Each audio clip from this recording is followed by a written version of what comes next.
Online sales are expected to skyrocket this weekend. Shoppers will spend more than $3 billion today alone, and Cyber Monday could be the biggest shopping day on record. I think Cyber Monday actually started today. Yeah, yeah, right. Yeah, right? Right. Yeah, absolutely right. Sales are expected to hit over $3.3 billion. But this also increases your risk of becoming a victim of cyber crimes. Wah, wah. Online fraud in the U.S. is expected to spike 43% over the holidays.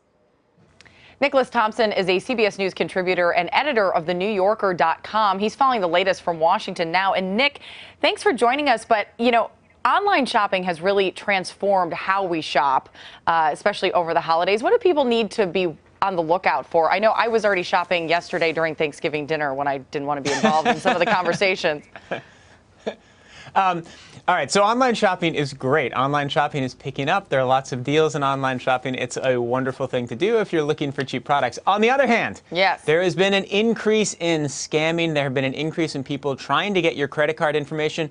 Part of what's happening is now that our credit cards are more secure, now that we use these chips, the fraudsters are moving online. So how do you keep yourself safe? The first thing you need to do is you need to vary your passwords across sites. You should not use the same password across multiple sites, particularly sites that store your credit card information. If you enter your credit card information at one retailer, their whole list of customers is hacked, and you have the same password on other sites, whoever hacked into retailer A will be able to get into your accounts on every other place where you use that password. So use strong passwords and vary your passwords.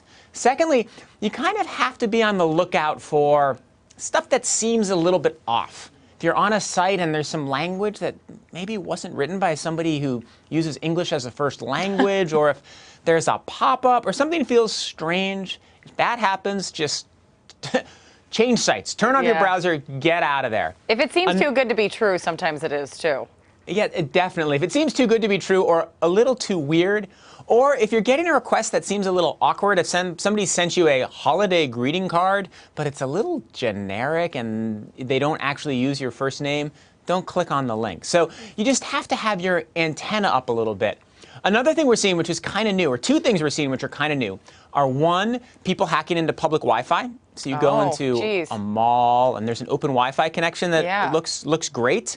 And actually, maybe it's not really a real Wi-Fi connection. It's somebody sitting there stealing your information. So if you're on public Wi-Fi, you feel a little concerned, don't go to websites where you have to enter your password.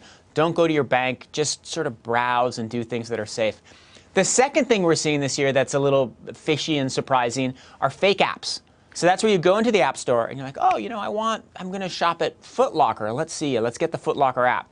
And then there will be a real Foot Locker app, and there might be some fake ones so made by fraudsters. So how do you tell the difference, Nick? Because I've had this happen to me where they look the same, they're spelling things the same. So how do you figure it out? Well, in the Foot Locker example, it was spelled L-O-C-K-A-R. So that's one way to tell. But the real way to tell is to look at the reviews. And if there are only about 2 reviews, or there are 7 reviews and 5 of them are bad, then it's a bad thing. If there are 515 reviews and they're mostly good, then it's a real app. So check and see if one of your friends has the app. That's a very good recommendation. You can see it functioning there. Then you can download it and feel safe. If there are lots of reviews, then you can feel safe too. Again, it's kind of you've got to do a couple things. One, you have to do sort of the base stuff you have to be secure about. You know, don't put your credit card into places where you don't need to. Change your passwords. Then you have to have your antenna up, right? You have to look for slightly skeezy things. And then you have to check your credit card statements. If you do those 3 things, you'll probably be all right, and you can go out and have fun with online shopping. I do feel like, though, we've talked about a lot of these things, Nick, and people just don't listen. You know, I can go on CBSN nonstop saying, don't make your password 1, 2, 3, 4, and everyone still makes their password 1, 2, 3, 4. It's the easiest thing to do. It's very frustrating. Yeah, I know. Nick Thompson, thank you so much. Appreciate the time. Glad to be here.